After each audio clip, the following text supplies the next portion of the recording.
What's up, you guys? Sean Ross Sapp, Fightful.com. It is December 6th, 2021. This is your WWE Raw review. If you guys are watching right now, please leave us a thumbs up on this video. It goes such a long way. Subscribe, tap the bell for notifications. We have a bunch of interviews out this week, including Jonah, the former Bronson Reed, and a whole mess of them last week. Denise, did you also interview Jonah? I'm getting him tomorrow. So it's going to be one of those things where I got to come up with something totally different to talk about that all 100 other media outlets haven't already discussed. I'll send you my talking points. That way you can avoid I saw your post on Fightful Select. I'm a subscriber. I saw. Well, Fightful Select? You mean the service that has exclusive news every single day? Fightfulselect.com that had a bonus NXT review last night with Alex and Kate that was a smash hit. I told them they can review WWE pay-per-views over there if they want. So subscribe to FightfulSelect.com. I'm going to be on top of the Johnny Gargano, Kyle O'Reilly story all week long. I'm going to keep locked on that, and we're going to have a bunch of news there this week. So we had a bunch of news on tonight's WWE Raw over there, but one of those things, Denise, changed. And at 4 p.m. Eastern today, the plan was for Big E and Kevin Owens to main event Raw. So even by, I think, like 7, word was, okay, maybe it's still going to be them. That was listed on the run sheets. But when it switches and the show ends with Becky and Liv, that got a lot of people like, uh-oh, what's gonna happen here? Not what some people expected, not what this poor little girl that's going viral on Twitter expected. And we're going to talk about that in a minute. But you guys can donate a super chat on YouTube, but we encourage you to head over to humperchats.com. That is our Streamlabs platform. If you have a PayPal, you can leave a Humper chat, and you can leave one before we go on the air, after we go off the air, and it'll get read on the next show. It's there at your convenience, as opposed to YouTube super chats that are only there whenever we're live on the air. But also, I want to let you guys know this weekend is going to be a loaded weekend. Fightful Fight Night Saturday night, as well as an ROH Final Battle review that I'll be doing. So, yeah, it's going to be a good time. We've already got a couple of super chats, and one is for my co-host, Denise Salcedo. It says, shout out to Denise. You killed it last night. Wait, from Denise Salcedo? Or Denise Salcedo. Oh, I thought you said from Denise Salcedo. I was like, what? I wish you'd send me super from chat. Denise Salcedo, put Denise Salcedo over. I thought someone stole my username. Oh, okay. Thank you so much. Yeah, please donate super chats, Denise. I would greatly appreciate that. Yeah, I was like, what? I thought you were playing a rib on me. For a second, I was like, oh, Sean's going to do something dumb right now, and he's just going to bury me or something. Because I literally heard from Denise Salcedo. Absolutely not. Hey, guys, if you are in the chat, do not do this with capital letters. Just turn your caps lock off. I would greatly appreciate it. There will be one morning, and then they'll probably time you out or something like that. But let's not scream or anything like that. Joseph Correa says, continuing the food talk from Friday, SRS, have you tried a patty melt from Whataburger? It's the best item on the menu by far. No, I have not. But perhaps Denise and I can discuss burger stuff. I know you had to have seen that Eric Bischoff article, right? Yeah, and it was very upsetting. I'll tell you that much. I found his burger choices to be so freaking boring. Sorry, Bischoff. I can't agree with your burger. I trust him as like a physical taste person. Like, he seems like the kind of person that would know how to cook really well. You know what I mean? Like, he lives in Cody, Wyoming. Like a grilling type of person. Of course. So I trust that. Seasoning. Yeah, I get it. So I don't doubt that whatever burger he's eating is real good. Like, I don't doubt that. But man, come on.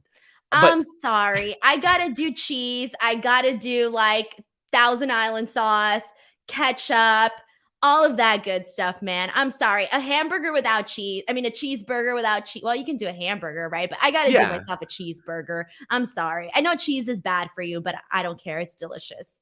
So, yeah, it was funny because Gisberto was in the staff chat, and he was like, hey, I got this funny story about Bischoff not liking cheese on his burger. I'm going to add it to the update. And I said, oh, no, that is its own article. That is its own article. And I felt very vindicated. I felt very happy when that worked out. Kate Hensler said, so proud of journalist Denise Salcedo. We'll read the rest of her super chat as it comes, but I wanted to mention that. Do you think that Sam Roberts threw that in as a rib? Look, all I can say I love is Sam, by the way. I really like Sam. All I can say was I was asked how I want to be introduced. And it was not what I had essentially said. So I guess it was his decision. I don't know. I love it. I love it.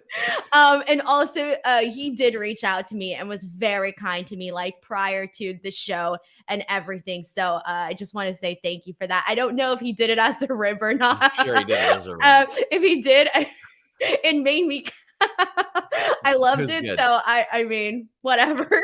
It was good. And I mean, you know, I like all the ingredients in that situation, but we'll move on from that. Hey, Sean, you didn't tell me. What do you like in your burger? What's the what perfect do I like Sean on my Ross burger? Sapp burger? Okay, I like a good quality bun, ideally a sesame seed. I'm a big buns guy, Denise. I love buns. What? You don't like buns, Denise? Denise, you don't like those beautiful golden warm buns?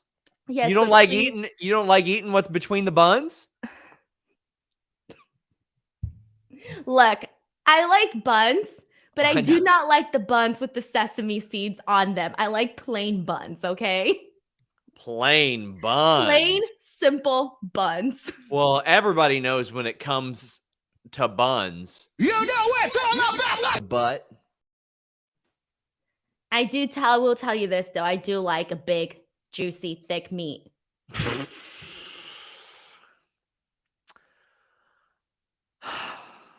I'm just going to thank you for the super chats we're going to get as a result of this. On my burger, I like a good quality bun. I can't have a garbage bun. Can't do it.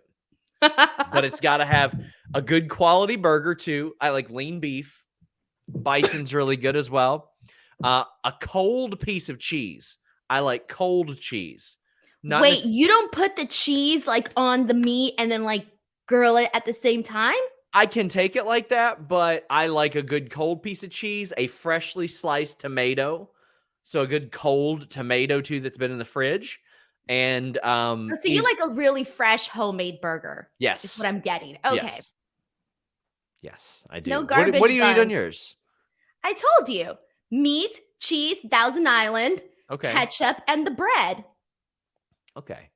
I don't like lettuce or tomato or any of that. We'll discuss the intricacies later. I discussed it a little bit. I do like Kate, bacon, but that's on the days where I'm feeling like I could eat a little bacon. But when I'm feeling a little healthy conscious, I'll eat the burger, but I'll take the bacon out. Yeah, I like bacon on a burger too. Shaddy says Denise has the Bailey turtleneck on. Yeah. Did I really? Yeah. Cyclops says, Step host, what are you doing with those buns? Mr. Andrew said, could Sean get pinned with a roll-up? If the guy was big enough, probably. But I can tell you during my catch wrestling days, I never saw anybody get pinned with a schoolboy roll-up. Ever. It's the deadliest maneuver. Even rookies, like first day people, I didn't see get pinned with, and even then, like the high level people that I trained with that would be able to pull that off on rookies probably just never even thought to do it, because why would they? There are so many other better pins. Jay Blood says secrets out. # step host. # meat. I've said it before, man. Damn, I love that chorizo. Anakin says, Sean, next time you're in the Midwest, make sure to get a burger from Culver's. That is a quality burger. I've got one not far from me, actually. Maybe I'll try one out when I go visit Ethan Page and Danhausen and Swoggle at Toy Vomit. Jesus, name drop much. Listen, I'm trying to give my friends at Toy Vomit a little pub. Because but you're like, I hang out with Ethan Page and Danhausen. I mean, might as well throw in The Rock, Stone Cold, and all these other people while you're at it, man. Well, I mentioned Hornswoggle. Name dropping here. I mentioned Hornswoggle, who's a much bigger star than any of the people you mentioned. But damn, why aren't you go by Hollywood Sean Ross Sapp? Well, I mean, maybe I will because I'm gonna go visit Ethan Page, Hornswoggle, and Danhausen at Toy Vomit, Toy HQ, December 19th from 1:30 to 4:30, Denise, because they're doing signings there. They're doing photo ops there. It's a good time. Go there, Lexington, Kentucky. Check them out. Check them out. Mr. Andrew says Sean confirms new rookies are better than main roster talent. What do you mean? Because What you did I were say? saying that people in the first day don't get essentially beat that way. That's what Yeah. you were saying. Okay. Yeah. So this person was just making a joke. Yeah. Okay. Yeah, I get it. And yeah, it's realistically, I've never seen just anybody even on the first day get pinned with one of those at all. Daniel says, not saying WWE should become AEW, but what do you think about having less pay-per-views and more TV specials? Pretzel rolls are the best. I like a pretzel bun. I do. But I think WWE would do really well if they would put more big matches on TV. Like they've got so much TV. Why not? Like I love it when Roman Reigns defends his world title or the Universal title on SmackDown. And he's done it like 6 times now. I don't mind all of the pay-per-views because I kind of feel like I like that we're leading up to, well, when we do get like actual builds for storylines and stuff, I do like leading up to like a big event. Like I like that. And I feel like if they were to do more of the AEW schedule, I have a feeling that we'd be stuck with like the same thing for like a very long time, but it wouldn't necessarily be like all of that hot. So I feel I like the schedule that they have right now. Nikyle says Veer Mahan is coming soon. Never. So, Denise, I wanted to make a joke on Twitter and be like, sources can confirm he's coming soon, but I don't know that that's actually happening. They might just drop this next week and never reference it again. You know, a joke I was going to make, but then I decided not to because I didn't get the right wording in my head. And I like to have the right wording before I tweet something out. It was, damn, what are they doing? What are they doing? Making Veer Mahan at this point? You know, when someone goes to get food and they take too long and you're like, bruh, did you make the damn chicken? They're 3D printing Veer off of the real Veer. Like that's. I'm starting to think they're making him from scratch. Oh man, like I'm so done with that. But we did have a cage match that started things off, and we kicked things off with a promo from Rollins, Big E, Kevin Owens. I kind of like these backstage promos. It feels like very Monday Night Footballish somehow. Like it seems like the type of skits they would run on there, but these were serious.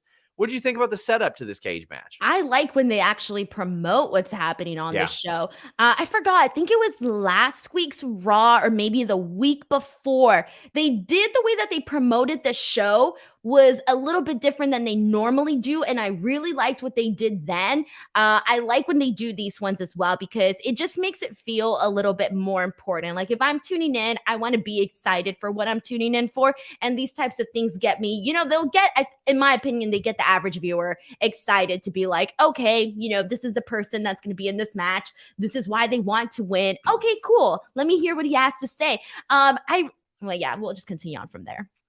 So we had the cage match, and what do you think of them going back to back to back nights with a cage match? I mean, War Games had 2 of them, then tonight, then tomorrow night, we're getting Kyle O'Reilly. It seems, and this isn't a Sister Wives thing that I know of, Denise, because Fox isn't getting one, as far as we know. This isn't like the Hell in a Cell thing. To me, it's just like, why not something else? Well, here's the thing. This is not like they do it all the time. And secondly, very different audiences in terms of who's going to tune in. I think that the people that you had tuning in at NXT War Games and the people you have tuning in for Raw and the people that you have tuning in for NXT 2.0, I think they're all going to be, I mean, obviously maybe the NXT War Games and the NXT 2.0 a little bit more similar, but I just feel like at least it's different audiences per se. So maybe that could be a factor. But given the fact that it doesn't happen all the time is why I'm not necessarily like, oh my God, we're getting a steel cage, you know, multiple times. I almost feel like, yeah, maybe like the Kyle O'Reilly, Von Wagner one, I can say like, okay, maybe they could have probably done without that one. They could have even done without this one today, but I'm not going to say that because I really enjoyed this match. So it would be unfair to say that. Well, I enjoyed this match too. They were just like, let's slam each other as hard as possible repeatedly. Like Kevin Owens, sometimes you forget how athletic the guy is, and he's popping out and doing sunset flip power bombs. I think the contract status of Kevin Owens has a lot of people even perhaps more invested in him. I mean, he's a guy that most people generally just like anyway. Like they just like him as a human. So it's easier to get invested in him positively or negatively. It's easy to care about his work. Big E's a lot of the same way. There aren't going to be a lot of people that are like, hey, screw Big E. Because everybody knows what a good person he is in real life. It's a lot easier to connect to their work as a result. This match, this was a great way to spend the first 35 minutes of a 3-hour program. Normally, I'd be like, man, do they got to pin somebody before they're going to be in a title match? But you know what? If you've got the world champion and a top contender and they're in a singles match, one's going to win, one's going to lose. However, I loathe the walk out the cage door finish. I have never once in my life of watching WWE cage matches liked walking out the door. The only time that I can possibly think, okay, that was okay, was when Owen he just dived for the door and Brett like grabbed him by the leg and it was very funny. I know it's to set up the cage door spot that they do all the time, but I'm like, I just always hate the escape finish through the door. Over the top, sure, whatever. But I love the match, the finish. I was just like, okay. See, I feel, you know what's funny? I feel like yesterday and today, or like there's been a couple of times where we don't agree on finishes and how we feel about them. And this is another one where I feel polar opposite, where I liked the finish. But before I get to even that and where we're going at with this, I do want to take a second to say, like, you know, you mentioned that you always feel like you forget Kevin Owens is like the person that, you know, he brings all this athleticism to his matches. He's actually the person where, like, if you put him in a match against somebody that I don't care about, and I'm not saying I don't care about Big E, but I'm just saying, like, in general, when they've put him against matches with people that I don't care about, he's always the person where I'm like, nah, I know no matter what, Kevin Owens is going to go out there and have a bomb-ass match. So I actually kind of feel quite the opposite every time I see Kevin Owens is announced for a match, period. But now, speaking specifically about this match, I freaking loved it. So in the beginning, when you had Kevin Owens trying to get out of the steel cage multiple times, at first I was like, oh, I don't like this. Like, this really isn't believable. Like, we all know you ain't gonna escape the cage in the first 30 seconds of this match. Like, this is kind of dumb. But then I was like, okay, obviously we're getting this new version of Kevin Owens right now, not necessarily our favorite version of Kevin Owens. And then additionally, what I did, I ended up changing my mind about how I felt about that, because at the end of the day, he's going into this triple threat match at day one. So why the hell do you want to spend however minutes, getting beat in this cage when you could essentially be like saving yourself and saving your body until you actually get to this title opportunity where you want to go in fully 100% into the actual match. So I did kind of like that, but there was just a lot of stuff that I liked that happened during this match. I love when Big E went for that spear and missed, and Kevin Owens moved out of the way. So Big E just went like straight into that cage door. I liked it because obviously, you know, his size makes it a lot more impressive.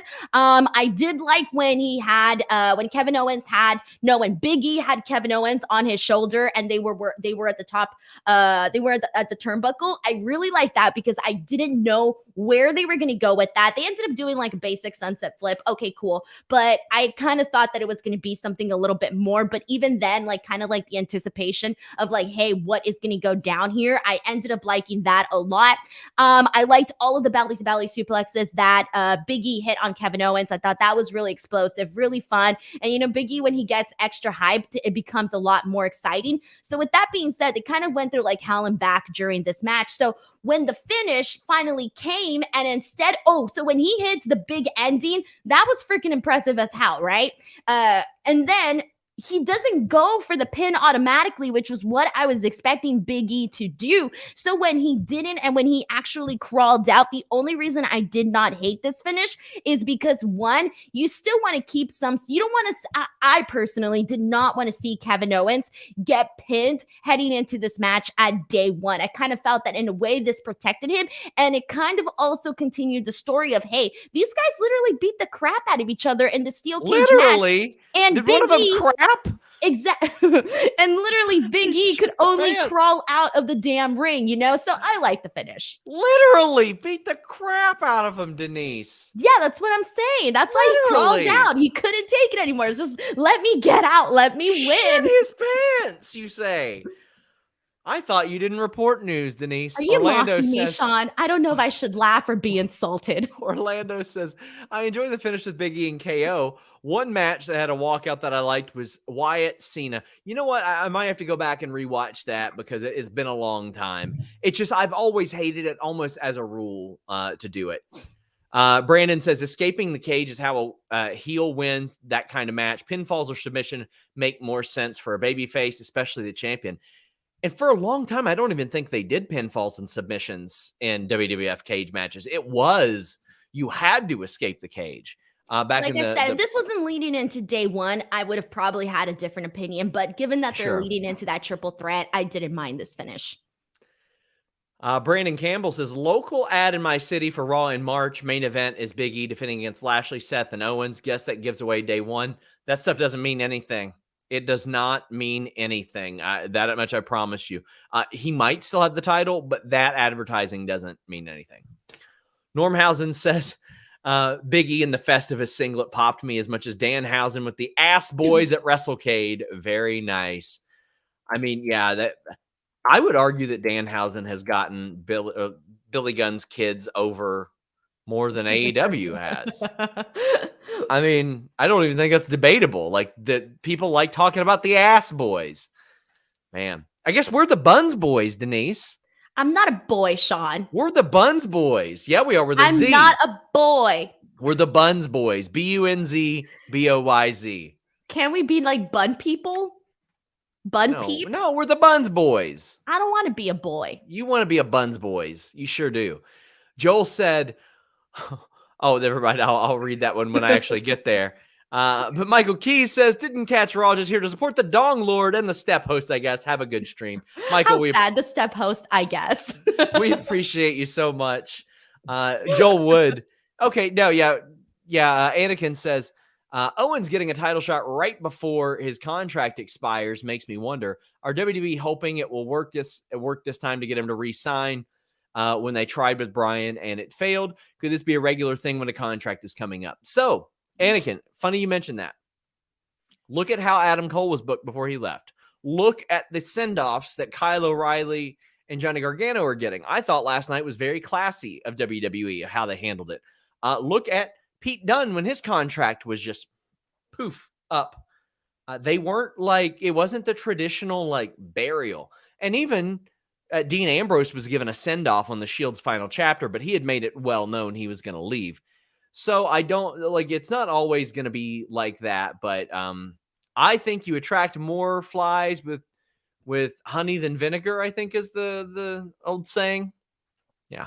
Well, here's the thing. I don't think one thing is going to change somebody's mind. I mean, unless it's like a big thing, then all right, fine. But I just don't think that one little tiny thing is going to change somebody's mind. If somebody already has their mindset on staying or going, that's kind of that.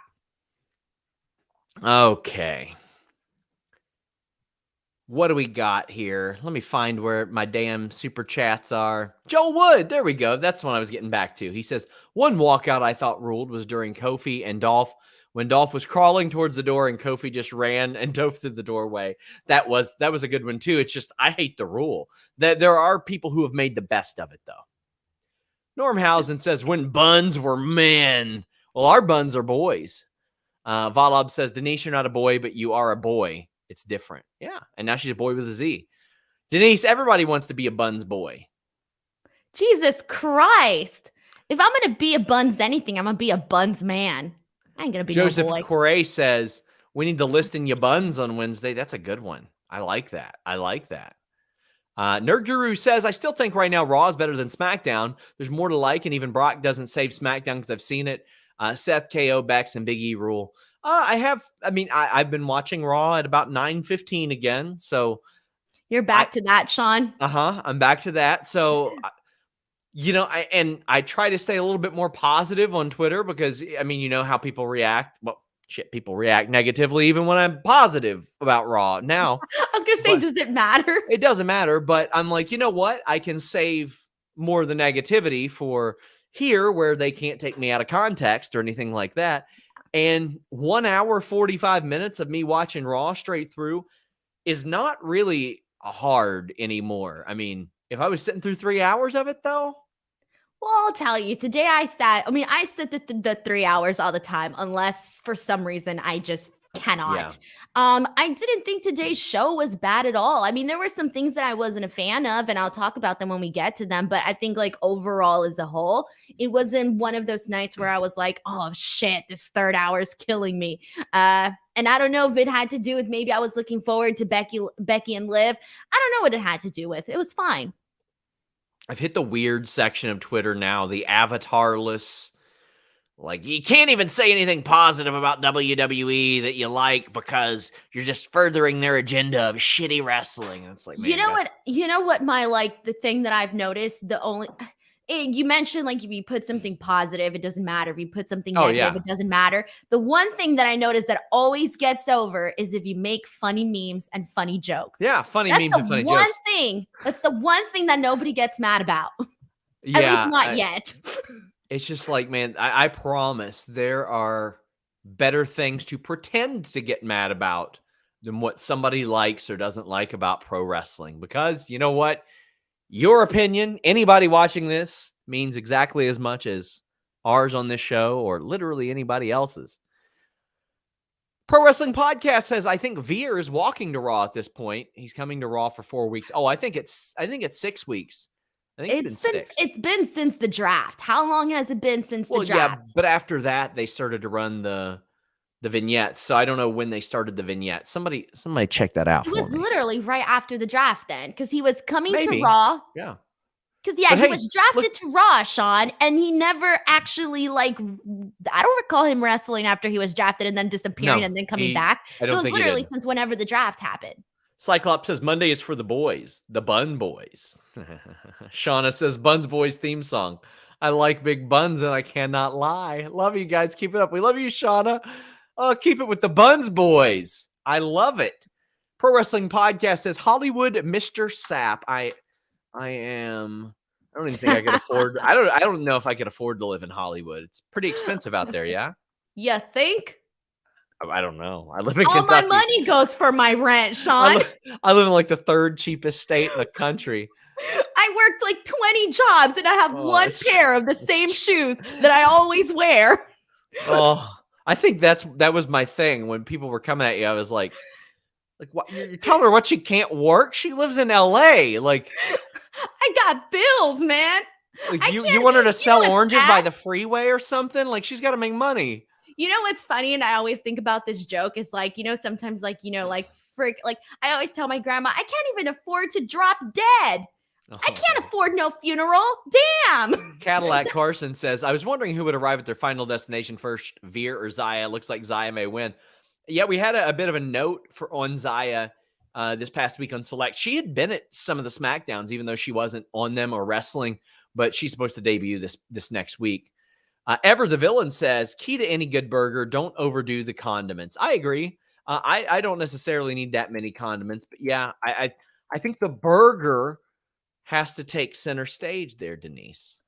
I don't know, man. I'm a freaking ketchup addict. Like, that's like the one thing people don't know. I consume a lot of ketchup. Okay. I love ketchup. Like, what? So do you like normally buy Heinz or some different brand? I buy Heinz. Okay, so but they're not sponsoring me, so I'm about to put them over. No. But like what I was wondering recently, I was like, okay, so many people are like Heinz, gold standard. That's what you buy. You just see it, logo familiar, you buy it.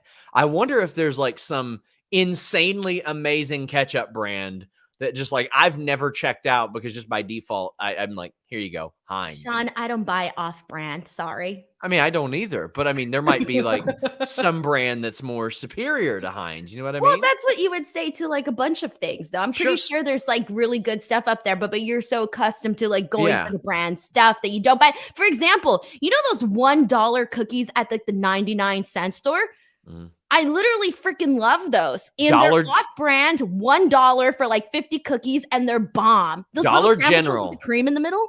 Dollar General has some like bomb cookies and snacks. Like you go through there and you're like, I go to the Dollar Tree. I love the Dollar Tree, even though they don't sponsor me. And they don't sell stuff for $1 anymore, which is no, it's like $1.25 now. But like recently, as we're doing this Raw review, we made chili and we used tomato juice, and Normally I'm like, hey, get Campbell's, get the name brand.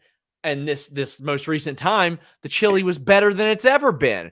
I was like, oh man, we got that good tomato juice. No, it was Walmart brand, and it was so much better. What the hell?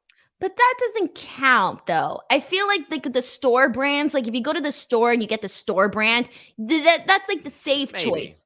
But if you go for the brand you never heard of, then that's not the good choice, you know?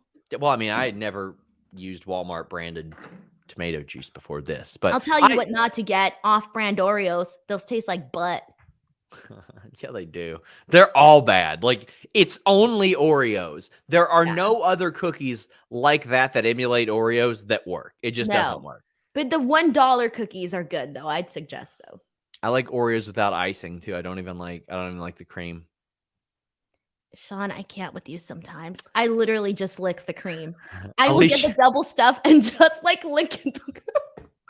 Alicia Ellis says, hey, Sean, keep seeing Kairi Sane speculation on Twitter. Are you working on a story there, or is it just fan speculation? I have asked WWE about Kairi's status. She went home last year, and then she served as an ambassador. But yeah, it's something I'm working on. I'll see what I can find out. JD Starlord says Dollar Tree upped their prices to $3. I think it's $1.25. It was $1.25. Yeah, it was $1.25. I read the article. Yeah, I did too. Terry Allen Jr. So you're telling me you and I were out there reading the same damn article about the damn Dollar Tree. We do our extra work here. Come on. Terry Allen Jr. says features you're excited at for the WWE 2K22 trailer, Sean. Just GM mode. I've been poking around, poking about 2K22. I'll have a bit. It won't be feature related or anything, but I'll have some WWE 2K22 news, more about wrestler participation in the game than anything on Fightful Select in the morning. So check that out. Shauna says, I used to work for a major grocery store in South Florida, and all our name brand stuff was made by major brands. I told you. There you go. See, I knew it. Anakin says, Heinz ketchup, simply the way to go. Salt, tomatoes, vinegar, sugar, spices. That's it. Nothing artificial. I keep hearing that in the little teeny packages is better too, because they put less preservatives in that because they expect it to get used sooner than what's on the shelves. But we do have wrestling to review. Shit, I forgot. We have wrestling's one true royal family, the Princess of Staten Island, Carmella, and Queen Zelina coming out. And then Zelina beats Nikki ASH. Zelina has been really protected lately. And if she's going to win Queen's crown, good. I'm glad she is. I didn't care for this match. This was not a great match. This was just there. Yeah. The only pro that I have to say about this is kudos to Zelina, because doing a fake British accent and then going into speaking Spanish, I can only imagine is difficult as hell. I'm sorry. That does not seem easy. And I'm bilingual and I can't do that. That seems complicated. So kudos for her on that part. That did pop me a little bit, but I didn't care for this match. I thought it was a little bit sloppy in the beginning. It felt very it felt like very, when you're kind of babying something. That's what this match felt like. Like it was very, very babied, and I did not like that. I don't know how else to explain it. We finally get to the code red, and okay, like we babied it up to the point where Zelina hits the code red and she gets the finish, but there's still much more that you can, press the gas pedal on and get a little bit more there. So that's how I felt about this match. And poor Nikki, man, she's starting to get bullied from what we saw later on the show. But it felt very babied. Yeah, I completely agree with you there. The Nikki ASH approach has been gaining a lot of criticism. They've just thrown it completely. It's dead in the water. Do you think they're going to change the character now? Because I kind of felt like after today, where they had that whole Jerry Lawler portion, that kind of made me feel like they're going to change the character or have her essentially snap for essentially not being favored. Seems like it. It seems like it. And Jerry Lawler, by the way, PW Insider reported that he's signed a new deal. But yeah, I think they will. And what does that say for the women's tag team division? Well, nothing much. Well, are they still? I didn't feel like they were still teasing though Rhea and Nikki ASH breaking up. But if they do, well, I'm assuming they are, right? They got to. That'll be the That's approach, I'm yeah. sure. Okay, because that's what I felt like last week. But then I thought, okay, maybe they're because Rhea Ripley was still kind of supportive of Yeah. Nikki. Yeah. You think they're gonna turn her heel? Nikki? Yeah, it kind of felt like that. So today. when you've got Liv, Bianca, and Rhea right now in that division, it's like, okay, well, I mean, that's a pretty top heavy as they're booked right now because Bianca's protected. Liv is at the top right now. Asuka will be back. Well, you don't know what brand Asuka will be on if and when she comes back. I think that Nikki would be a good heel approach, and Alexa's going to come back at some point. Who knows where that'll fall? I would love to see Alexa and Nikki team up in the future. That's what I would like to see. But yeah, I think so. And I think we can go ahead and talk about, actually, we'll read Nerd Guru's super chat. By the way, get those in, guys. We also have humperchats.com. Go ahead and send those in. Says, untie Rhea from this, prep her for a big Mania match or a Rumble win because I need Becky versus Rhea. That would be a banger. I mean, quite frankly, I think that somebody, whether it be Rhea, Shayna, somebody should have been thoroughly dominant from the time that Becky left, and I mean immediately after she left to the time she came back, to have the colossal. It was Bianca Belair. We just No. had that unfortunate moment at SummerSlam. She was dominant from about December, January to then. And even so you're then, saying before Becky Lynch left? Oh, no. Right as soon as she left. Oh, okay. Like immediately in her absence. And back then, Bianca couldn't even get on Raw a lot of times because of the way they booked her. Oh, you see, you're meaning like since May. Okay, I get what you're saying. Yeah.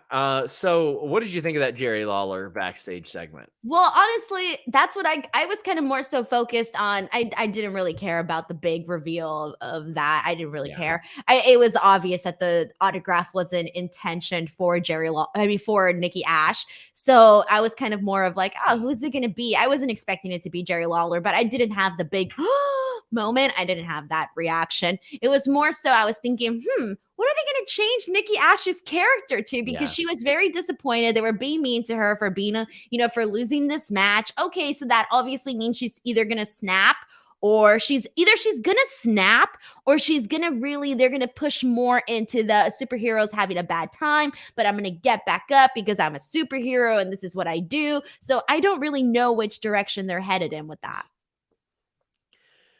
We still have some people asking about Kyrie. Valob says, what's the deal with her? On Instagram says, former WWE superstar. Is she done and out of her contract? Well, she is a former WWE superstar. I'm working to find it out. Brickbat says, or there was a Humper chat from last night's War Games and says, I still remember how over Ricochet was when he did that flip out of the ring and landed in front of Velveteen Dream and just stared him down. Sometimes you forget what these people are capable of because it's just not utilized. Leave a thumbs up, guys. I gave a thumbs up to Bianca and Doudrop, Denise, where that match that we just talked about felt baby. This one didn't to me. This one was physical and rough, and I liked it. There are not a lot of people that can pull off Bianca Belair as the underdog for me, fighting from underneath. It was the problem that I saw with Roman Reigns' booking for so long. They had him fight from underneath, and he's the underdog and overcoming the odds. And I looked at him and I said, if he's the underdog, what are all these other guys? What are they? So if Bianca, when she's working against everybody, is the underdog, what the hell is everybody else? But Doudrop, I believe that she could use her aggressiveness and her size advantage and a lot of that stuff to work over Bianca. And I thought this match was really good at that. I specifically love the Vader bomb. That sold me and the audience there a ticket. They saw that Vader bomb hit and they go, oh shit.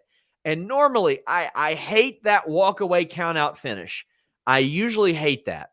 I didn't hate it here. And there was one reason, because the question was in my mind. I'm sure it was in a lot of people's mind. Can and will Bianca Belair get up Doudrop for a KOD? Will it happen? Can it happen? And it was like Doudrop didn't even think it could happen. Then when it became a realistic possibility, she said, to hell with this. She's like, I don't even want to risk this. Not my favorite finish, but in the scope of dog shit finishes, it's significantly less dog shit than so many others. How'd you feel about this match? Love the match, hated the finish. All right, so I'm gonna get straight to the finish really quickly. Okay. The reason why I did not like the finish was because, okay, so she lifts her up, and that moment when she's lifting her up, I'll tell you, I was on the edge of my seat because Bianca did not necessarily lift her up in the easiest form in which she's lifted other people up, and so I was kind of like, oh shit, you know, like I kind of had that reaction as I was watching this. So when she didn't successfully hit the kiss of death, I thought, okay, we're going to have my thought process here. Instead of having Doudrop walk out and be like, oh, snap, she lifted me up. Okay, fine. I instead think she didn't successfully do it. Let me use this to my advantage now that Bianca has been thrown off by the fact that she couldn't do this move. So now I have the advantage in this match. Let me try and kick her butt.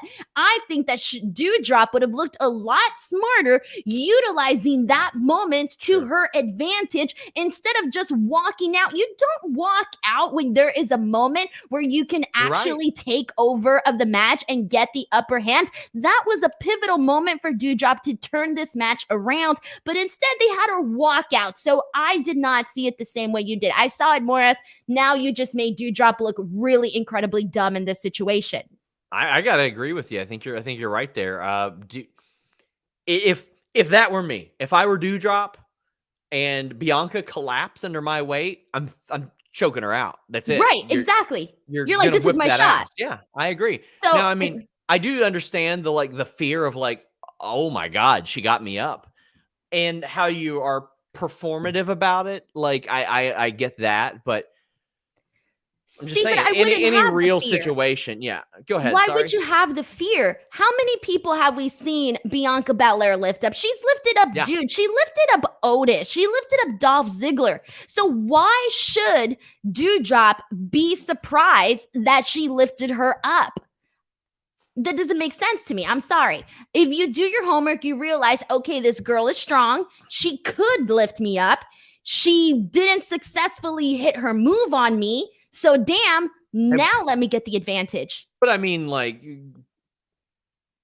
okay, the Otis thing wasn't like torture. She still picked him up. I know, but not torture. That's a little bit different. I can't pick nobody up. I ain't picking you up. I ain't picking no little 7-year-old boy up. Like, it ain't happening. You pick up a dude. You pick up a dude. That's strength, bruh. At the end of the day, it's freaking strength and power. But I will say this. In the match itself, wait, are you saying, Denise, you said it's strength and power. Are you saying it's about drive?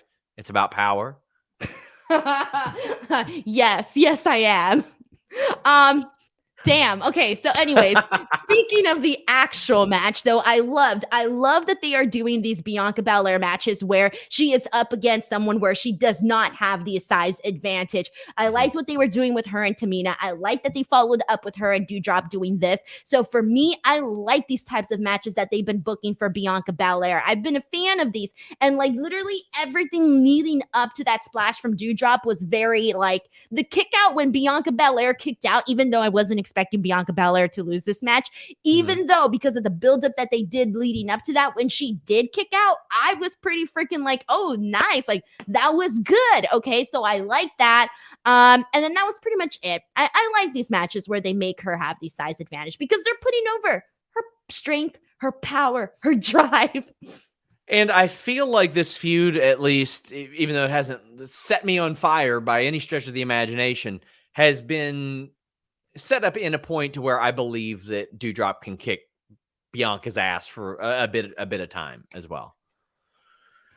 Oh man. But you know what? I think you're right. I think that if in that situation, any real fighter would just put the person to sleep, and it would help a lot more if they happen to do it, Denise, on a Helix mattress. HelixSleep.com/Fightful. Helix Sleep changed my life. That is not a joke. Anything that we promote on this show is something that I have personally tried or verified works, and Helix Sleep is a big part of that.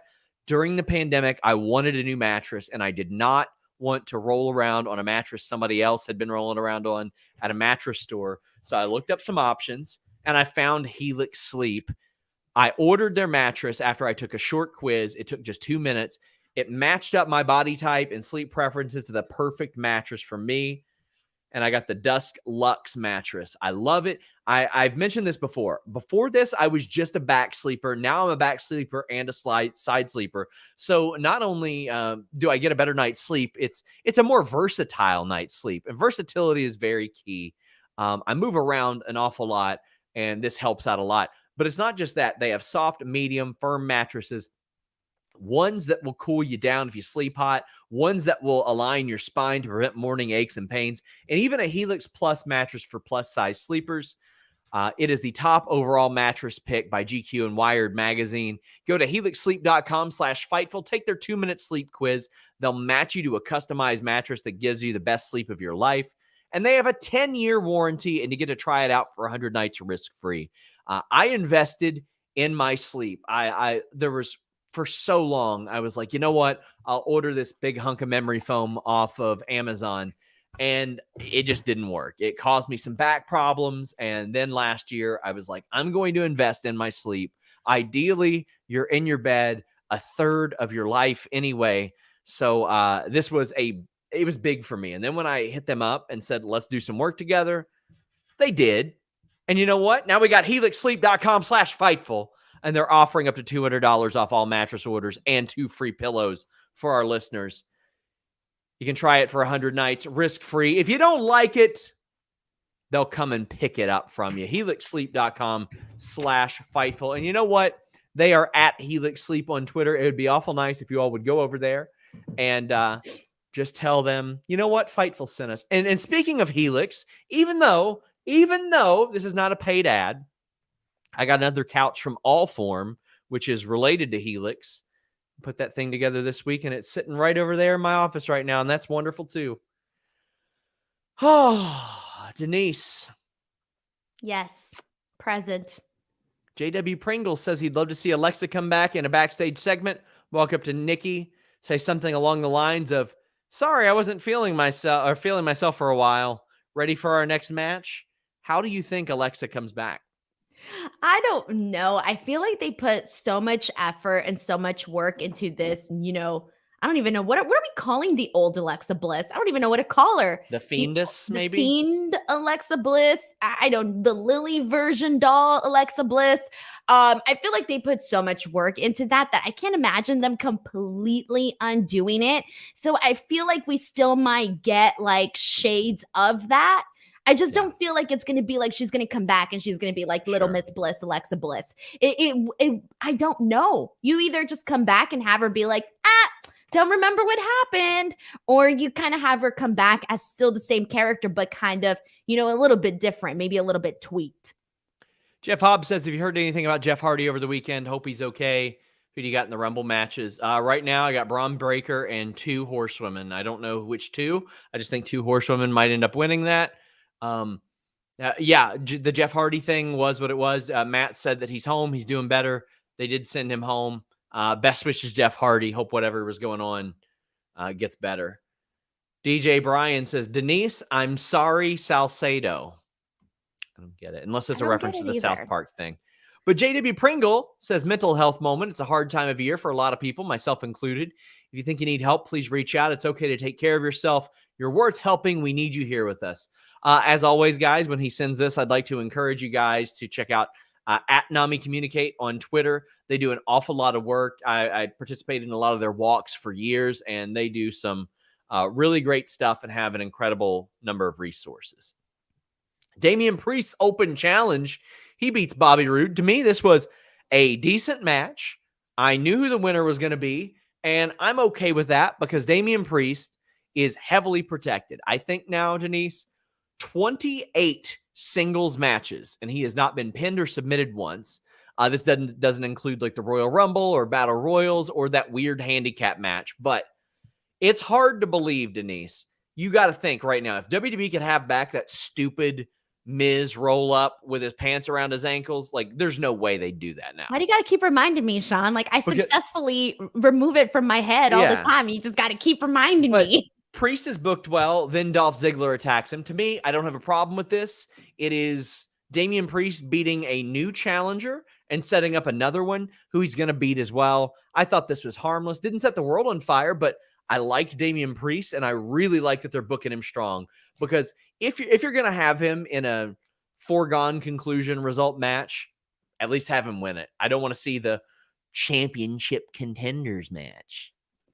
Please do more matches like this. This was good. I really enjoyed this. I liked all of the series of kicks that we got from Damian Priest to Robert Roode. That was very exciting. I love the finish, the reckoning. I thought it was very impressive. It's just stuff like this builds him up as a stronger, more credible champion. And that's what we want to see. And that's what this match did. So I think it was overall a success. And like you mentioned, quickly right after that, it set up his next opponent, Dolph Ziggler. Great. I'm here for that. Fantastic. Easy peasy. Good stuff. Yeah. I buy everything Damian Priest does in the ring. I love it. I think he does great. And I bet he and Ziggler are going to have one hell of a match. I bet that's going to be great. Hopefully it's for the title too, because if he's defending it at an open challenge, there's no reason not to.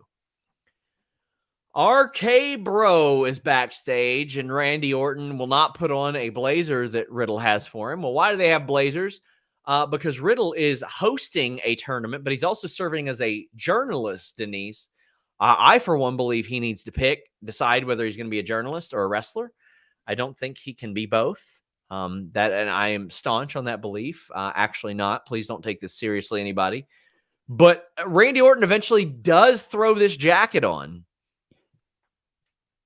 Oh, it's my turn now. It is your turn. Okay. And he doesn't say anything on commentary. And then when Riddle asks him to later, he goes, no. All right. I'm just trying to start off because there were so many things that happened with this, with Matt Riddle doing his journalistic stuff. And this was probably one of my favorite parts of the show. And there was so much funny stuff that he did. I'll start off with basically saying, do you want me just to talk about the first part where they put the jackets on? Or am I highlighting everything now? We're talking about the shenanigans, the microphone shenanigans and all that. All right. My favorite stuff was the post-match interviews. That shit was hilarious when he would come out and then do the little putting his hands in there, asking the questions. And then when AJ Styles basically said why are you interviewing me? We just lost. And then he saw, well, my journalistic integrity. I freaking died. Yeah. Oh yeah, his instinct. It killed me. And I just started thinking that's pretty funny. I mean, hey. He learned from the best, Denise. Yeah. He learned from the best. What can I say? Yeah.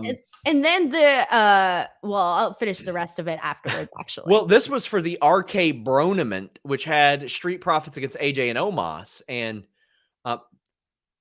the finish of this led to a count out and then some dissension between AJ and Omos. I don't particularly have much to say about the in-ring aspect of this.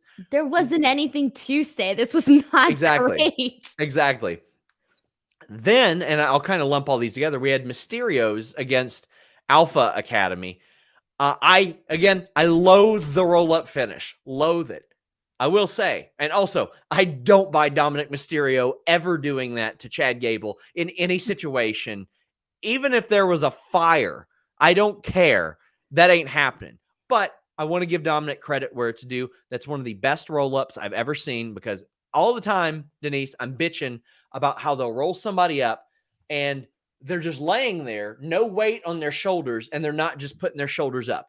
Dominic went high on the thighs of Gable, which puts weight on the hips and put weight on the shoulders. Now, Gable was not struggling to get out of it, because I feel like if he would have even faked trying, he probably would have knocked Dominic into the 6th row just based on the way that he does things. But I'll give Dominic an awful lot of credit for that. That's how a roll-up should be done. None of that, I'm going to clutch the inside of their leg and just lean a little bit. This was a convincing one in execution, not convincing in the fact that a former Olympian got pinned with a schoolboy roll-up. I would have rather him knocked out Chad Gable cold, Denise. I don't think I would have bought anything. All right. I'm sorry. I'm very sorry, but I wouldn't have bought anything. But first and foremost, I do want to rewind a little bit back to this Omos AJ Styles Street Profits match, because at least we are officially getting this breakup tease between Omos and AJ Styles. They're finally officially, undoing their relationship. And I was very excited about it. I was like, yeah, let's do it. Let's get to the match and then let's hop on into something else. I'm ready to go. So this was officially the first sign of, hey, we are moving on into this direction.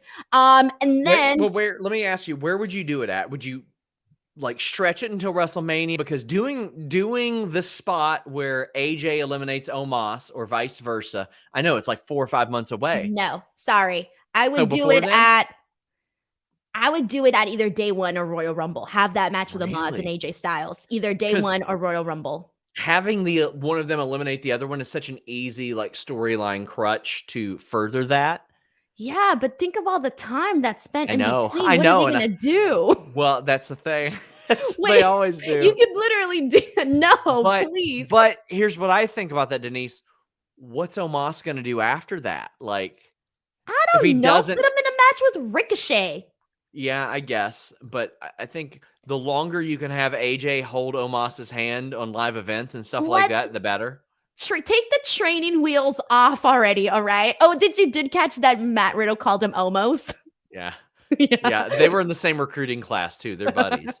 Yeah, I thought that was kind of funny. But no, take the training wheels off already. I'm more concerned about what feud we're going to get AJ into next versus what are we going to do with Omos next. I think there's plenty of options for Omos. To be honest with you, I would really like to see Edge and AJ at WrestleMania too. But I could see why they would do Omos and AJ too. But I would like, if you want Omos in a spot, have him win the Battle Royal at WrestleMania and eliminate like everybody. Just have him do that. That's a harmless thing that he can win at WrestleMania.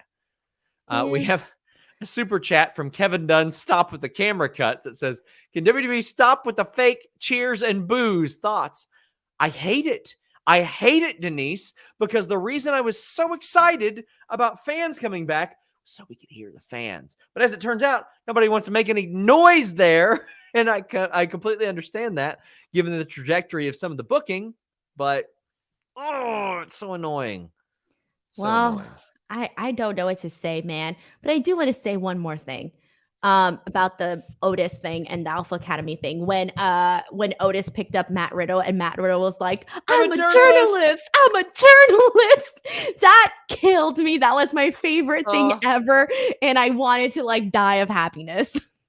Guys, get your super chats and your humper chats in humperchats.com. Your support means the world to us. Also, please leave a thumbs up on this video. Dana Brooke, Backstage 24/7 title. I had reported on Fightful Select. She was scheduled for a title match against Tamina on Main Event. I like that they're doing that on Main Event. Why not?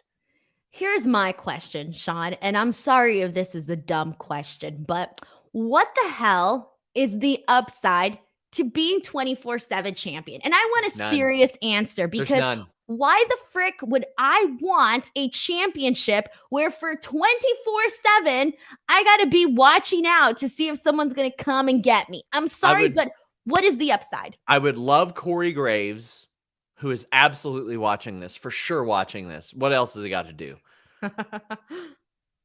I would love it if he just threw out a line like, well, it's that per day pay that they get for being champion. Like, if you tell me they get paid like a lot more money for every day that they're champion, every hour they're champion, something like that, that gives me a reason. No, Sean, even better. Where it's like, if you can hold on to the title for, I don't know, an entire week, you like, let's say you don't hold, like you hold it for 2 seconds, you get squat, you get no money. But let's say you hold on to it successfully for like a week. Okay, bam, you get, I don't know, $10,000 or something like that. And then or maybe like 2 weeks, 3 weeks, 5 weeks. Oh my God, at 10 weeks, he gets $1 million. I love this. You get more exercise. That's brain awareness. You keep your brain strong and healthy. They do say if you want to keep your brain strong, you got to challenge it. There you go. That's one upside. I play Tetris in the morning to activate my brain. They're out there throwing each other off of stuff. Joel says you'll get Styles and Omos at WrestleMania and you'll like it. Yeah, I might like it. It's just, I don't. You will. It will be good. It's AJ Styles. It'll be good. I think they can make the most of it. But I am with you, Denise. like, what would they do for 4 or 5 months? That's what I was thinking. I was like, I know it's going to come by fast, but damn. I know, but I think they will still do it. I think that's it. I think they will. Vince is backstage with Austin Theory, and it's more learning tree stuff with Vince. Vince sounds like he's underwater. Like his microphone is like between his shirt and his jacket or whatever. So you can barely hear him. And Austin Theory is like, yeah, I want my match against Finn Balor. Well, he doesn't get one because T-Bar's facing him. And Finn Balor beats T-Bar. T-Bar is completely misused. Holy crap, is that guy misused? I'm glad Finn Balor's getting wins, but God, like, does it, like, somebody who is as useful as T-Bar? Why? All right, first and foremost, since we're talking about this Vince McMahon Austin Theory stuff, can we please talk about the fact that Vince McMahon told Austin Theory to impress him and he started doing jumping jacks? I'm sorry, but please. Is he 1 year old? Damn. 1 years? 1 year old, whatever. Is he one? $100 million is what Austin Theory almost cost. I'm just saying, bro, impress me and you do jumping jacks? That wasn't even funny. I was like, bro. If the right person does jumping jacks, it could impress you. Well, he comes out and attacks Finn Balor after the match, so we are getting that. I think Austin Theory ends up beating Finn Balor down the line. I don't think the first time. I think they'll do like 3 matches. And WWE has done better about not doing as many rematches. They still do plenty, but I think we're getting like 3 matches out of this. I have 2 thoughts. My 2 thoughts are, sadly, I forgot T-Bar existed. And secondly, this booking for Finn Balor is terrible. Yeah, it ain't great. Even with him winning. But it was or no do you offense. do you mean with Austin the Theory? whole Austin Theory? Yeah. Like, Okay. First of all, Finn Balor, T-Bar, I'm sorry, but like they haven't shown T-Bar. When's the last time we saw T-Bar? I don't even remember. We've seen Veer Mahan more.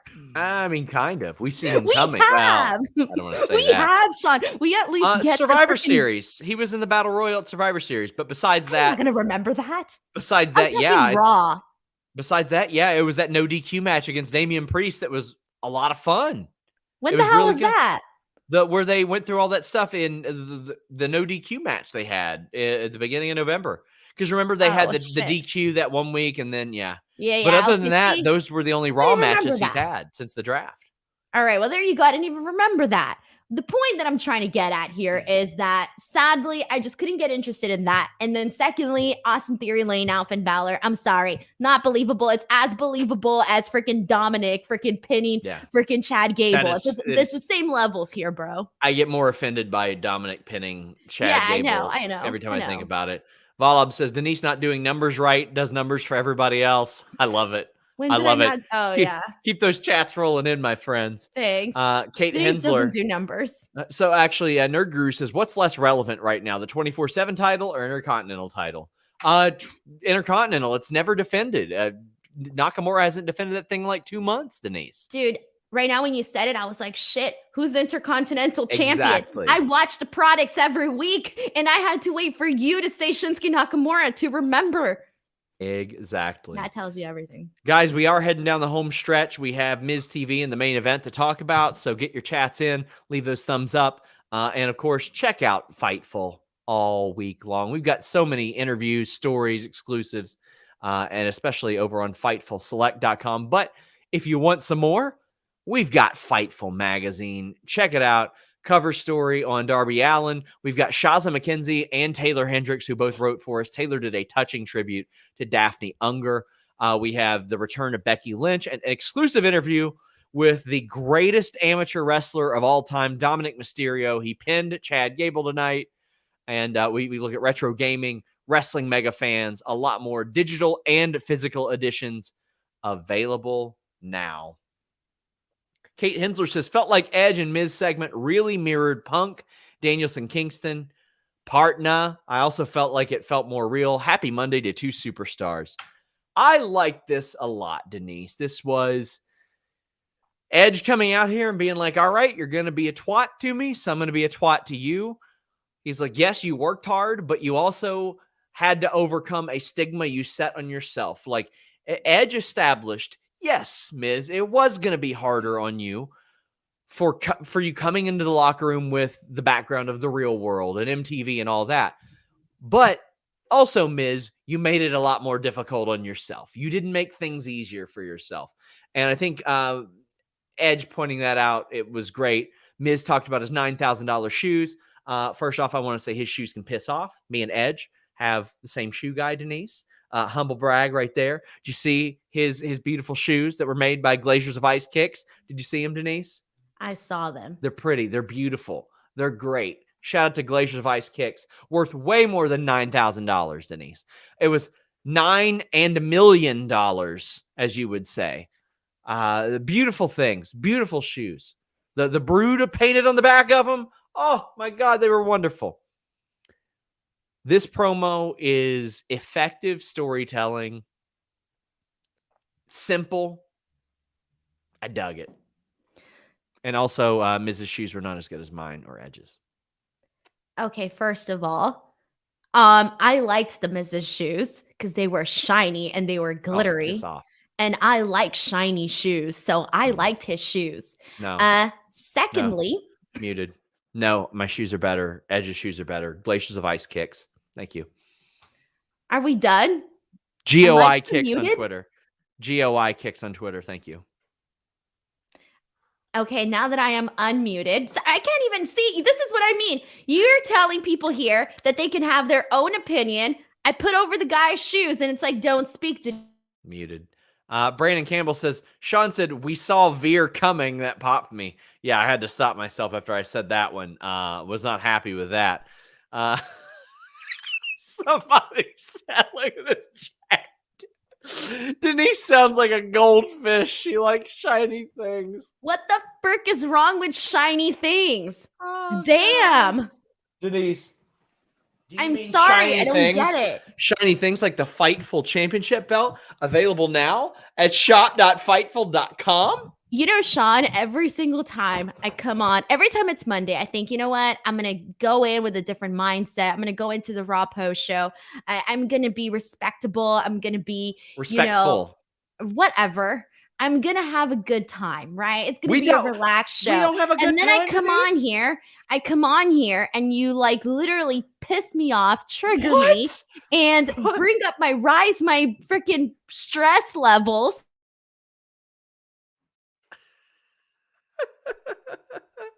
Denise, you don't have a good time?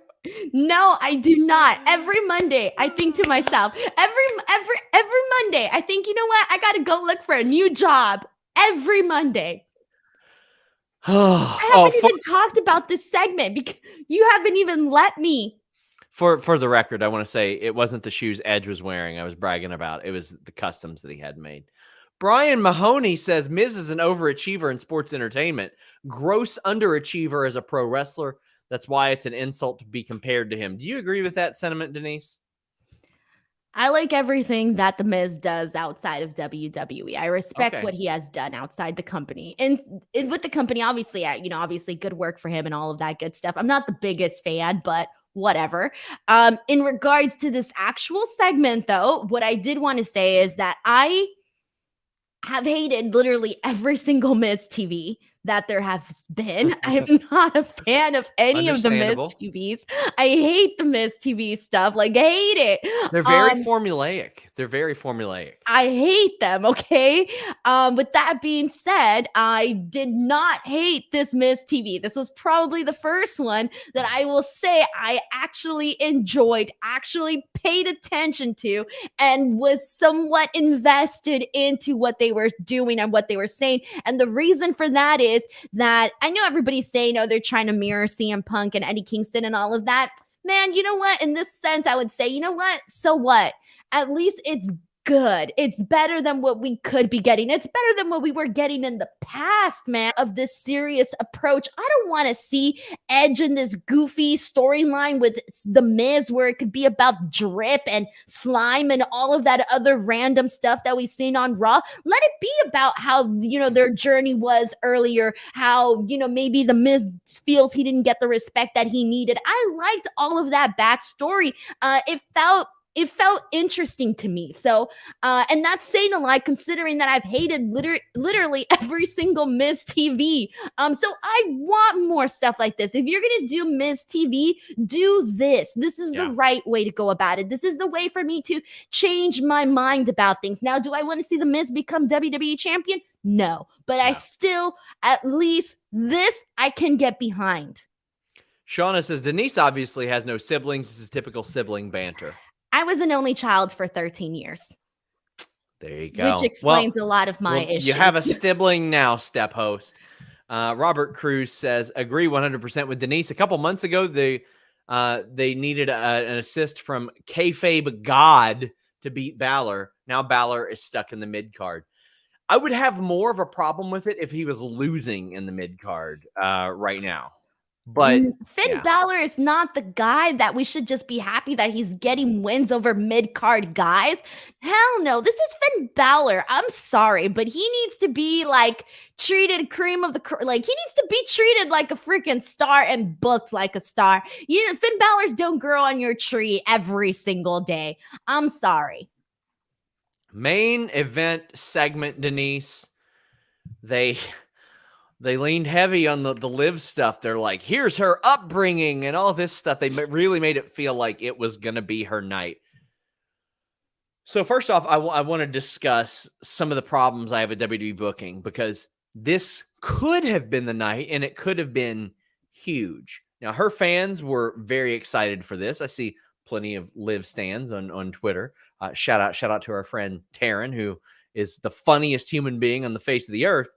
But they're going to be excited for this opportunity no matter what, because they have followed Liv's career and they see how hard she works. When I asked a bunch of wrestlers last year who was working hardest to improve, her name came up more than anybody.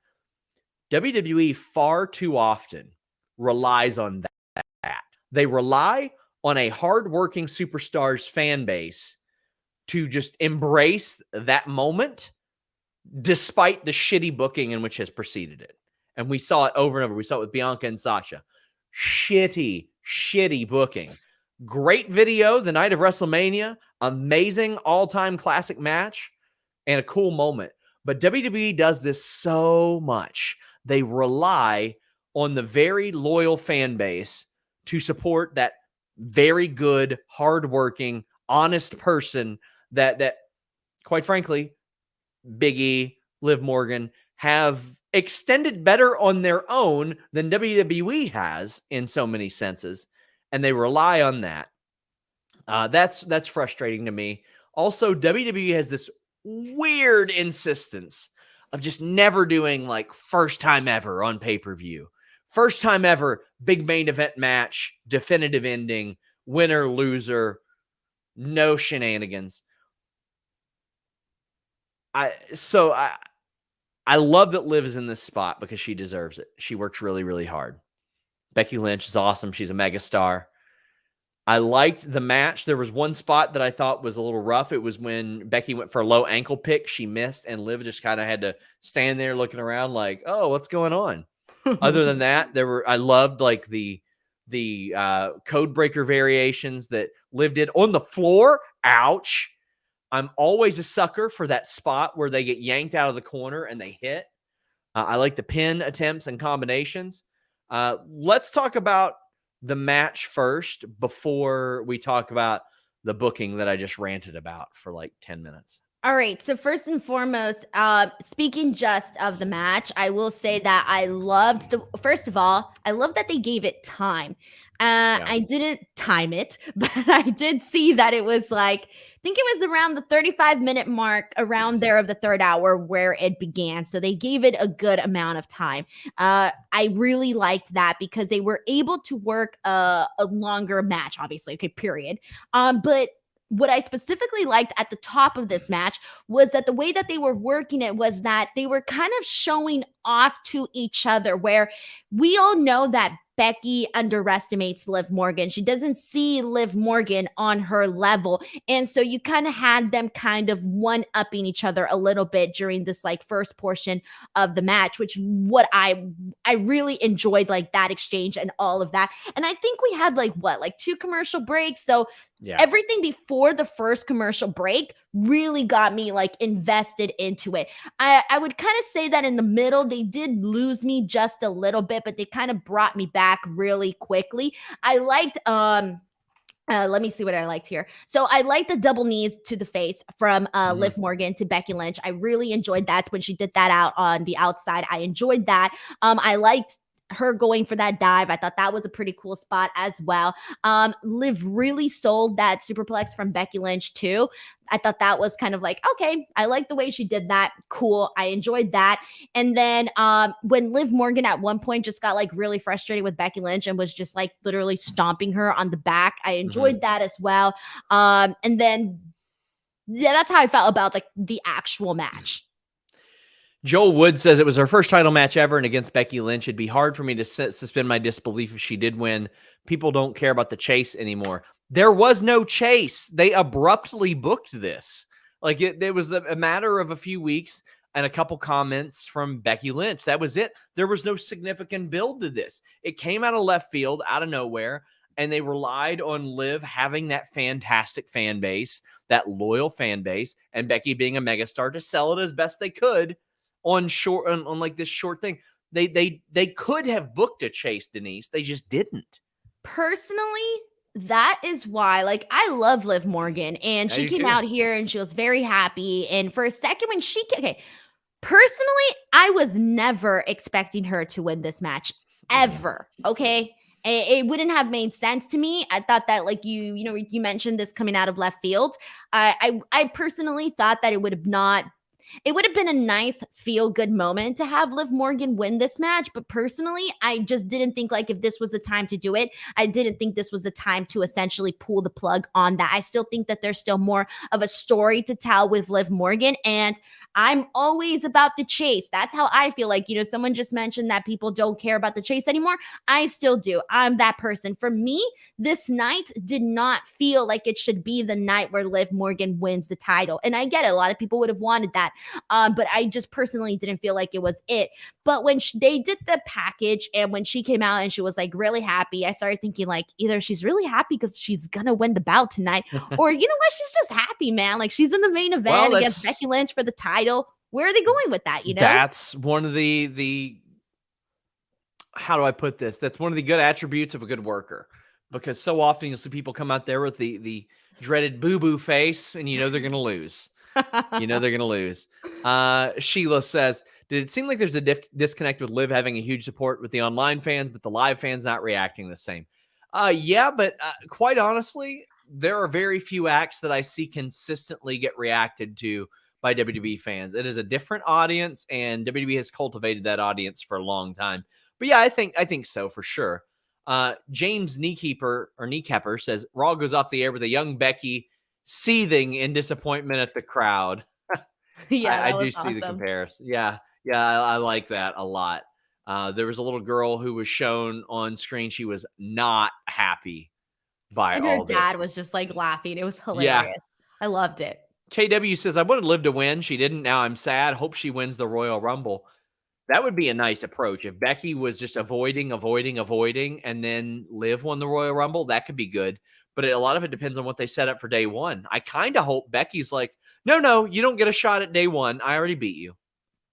I would like that. I would prefer for them to not have, I would prefer if from now to the Royal Rumble, you keep Liv Morgan strong, you actually have her wrestle and have her pick up some wins. Frick, have her win to the Royal Rumble. I don't mind that. I like that idea. Have her win the Royal Rumble. Cool. That is how you essentially build somebody up. I would not hate that idea.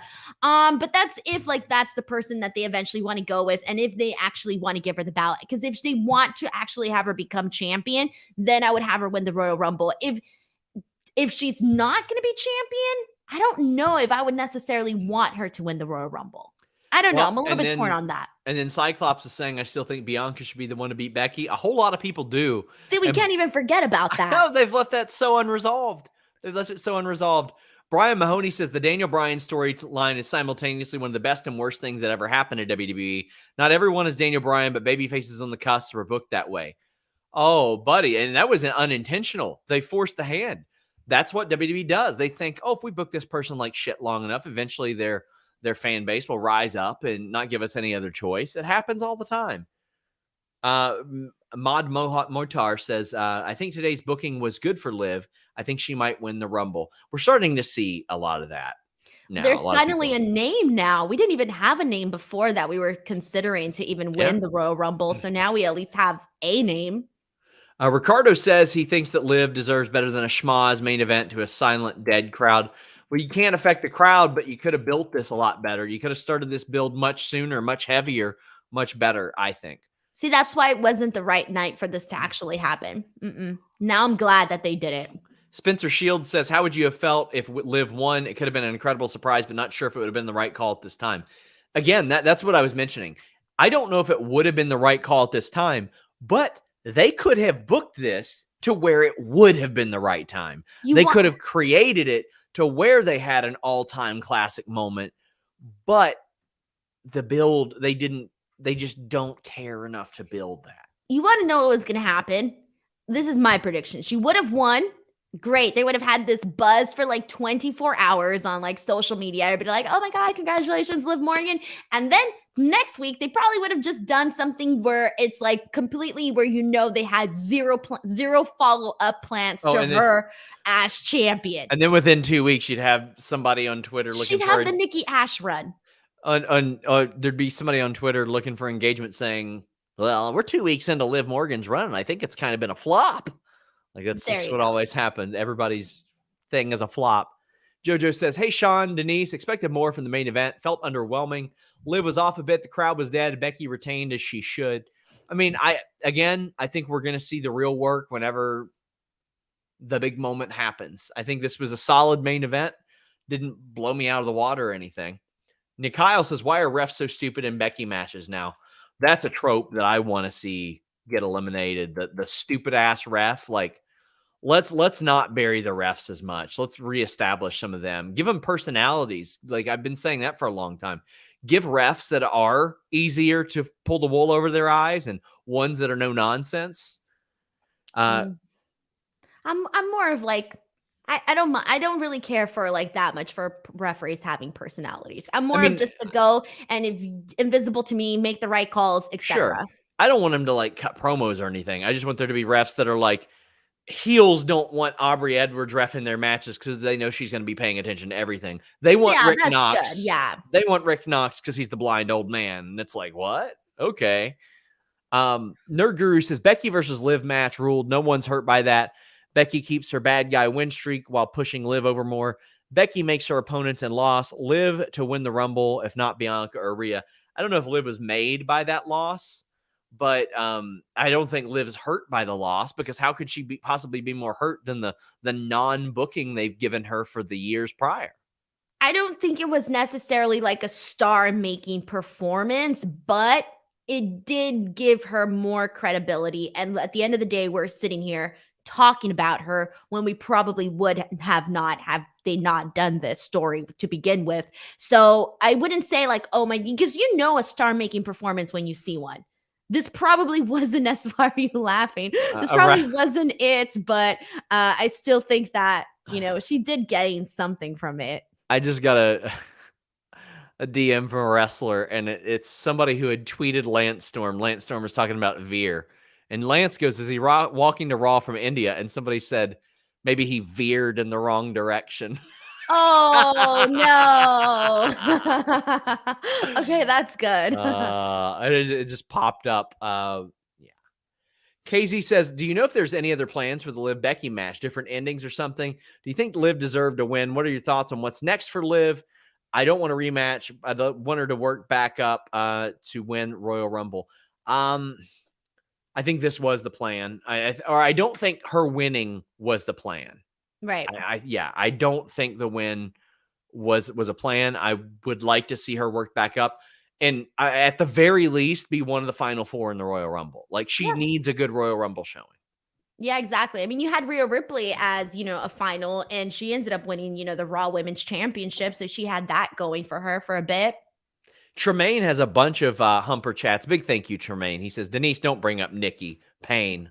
And then he says, Liv Morgan is one of the many superstars who has too much creativity for WWE. Vince and the Stooges wanted to feed someone to Becky. Hopefully she can get super over so creative doesn't forget her. Unfortunately, the way that I look at it is a babyface in WWE often they have to be so undeniably over with their specific fan base. Then that fan base catches fire with I don't want to say the more casual, but the rest of the fan base. And then they reject WWE specifically for how they're booking somebody. And I don't think Liv is far off from that. I don't know, because we can just go back to if it's not time for you, we just won't see you on TV. Yeah. Donnie says, Becky wearing that gear gave me a thought about her heel character. Even with her current ego, she's trying to get the man era kind of pop, realizing she isn't getting the same love she used to, maybe. I mean, Becky's whole promo tonight was, you can be good and they'll like you, but if you're too good, they'll start to hate you type of thing. It's the live long enough to see yourself become the villain speech is what that was. So I don't think she was necessarily growing on me. Yeah. Heel Becky is growing on me. It's still not like OMG, but it's growing on me every week. Guys, if you all want more of a review after this, FightfulSelect.com. Alex Pawlowski is going live for Sour Graps. If you don't think we were negative enough about this review, buddy, will Alex make sure that you are covered in that department. FightfulSelect.com. Today I dropped my Backstage Report podcast. Tons of exclusive news there. Check it out. Anakin JMT says, if the build's good, people will be invested. See Hangman, Thunder Rosa, Kofi Mania. Kofi Mania was like one of those where they caught it on the fly and it was amazing and perfect and they did everything right. And Tremaine says the only reason people don't believe the Miz is because he's technically a zombie, but pretty coherent. I had forgotten about that. I'd very much like to. Thank you, Tremaine. Thank you, everybody, for tuning in. Denise, what do you got going on? I got a busy week this week. Speak Now Pro Wrestling on Tuesdays and Wednesdays and Fridays on F4W Online. And then additionally, I've got Mission Pro this Saturday. You guys can watch that. It's going to be Silver Bells. I'm going to be doing commentary. You can watch that on the Title Match Network. And I pretty much got like a zillion things going on. So youtube.com/Denise Salcedo, Twitter and Instagram @_Denise Salcedo. I'm still trying to get to 50K. I forgot where I'm at right now. I'm like at 5,400 something away. So I got the rest of the month. My goal is to hit 50K by the end of the year. So I got to work harder on that, man. I'm slacking a little bit. I'm slacking. I got to work a little harder. You need to get more jobs, Denise. Yeah, I need more jobs. Honestly, I do. I do. That's it. That's all I've got. Brian Mahoney wraps us up and says, I think the problem WWE has faced for years is avoiding giving the TV shows real feel-good moments for the sake of giving them. While we're here trashing Eric Bischoff's burger choices, there's a point that he's made that I long agree with. WWE is too sanitized. Things don't feel spontaneous on the show. Like it feels like it's overproduced. It doesn't feel like anything can happen at any moment. And then the moment where it was supposed to, Denise, was Retribution popping up. And, well, we saw how that went. I have been saying that so many times, like over and over and over. The element of surprise is something that I feel is not talked about enough as being an essential quality for a good show. Guys, thank you all so much. Until next time, we're out.